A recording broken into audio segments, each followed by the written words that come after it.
তাসকিন আহমেদের স্লোয়ারটা যেন বোঝাই গেল না। ব্যাটারের শীতে বল লেগে যেন বেহাল দশা। মারুফ মৃধার বলের পেস তো বোঝাই যাচ্ছে না। সালমান মির্জা পাকিস্তান যাওয়ার আগে ঝলক দেখানোর অপেক্ষায়। অন্যদিকে আছেন আফগানিস্তানের জিয়া শরীফি।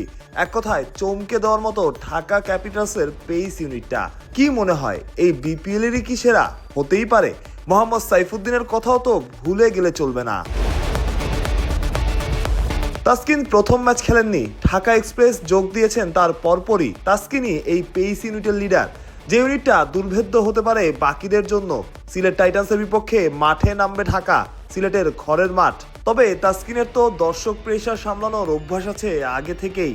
ঢাকা এক্সপ্রেস থাকবে তাই ঢাকার অনেকটা ভরসা হয়ে।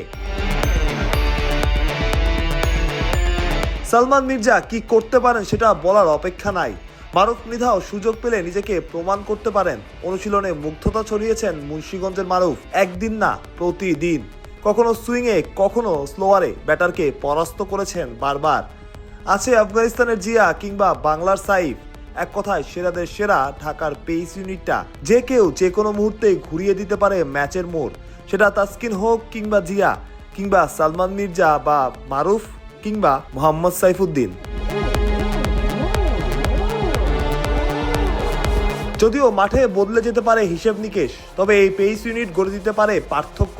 তাসকিনের নেতৃত্বে সাইফুদ্দিন কিংবা বিদেশি সালমান, তাদের থামাতে পারবে তো সিলেট টাইটান্স? সেই উত্তর পরে। তবে মাঠে নিজেদের কাজটা করতে হবে ঢাকার পেস ইউনিটকে। তারকা, তরুণ কিংবা বিদেশি রিক্রুট নিয়ে এই পেস ইউনিটটা চমকে দিতে পারে যে কাউকে। সেটা সিলেট হোক কিংবা অন্য কোনো দল। প্রতিপক্ষকে সেটা হয়তো দেখবে না তাসকিন কিংবা সালমান মির্জারা, তবে অতি আত্মবিশ্বাসী হলে চলবে না, কারণ সিলেটেরও তো ব্যাটার আছে অন্য দলগুলোরও।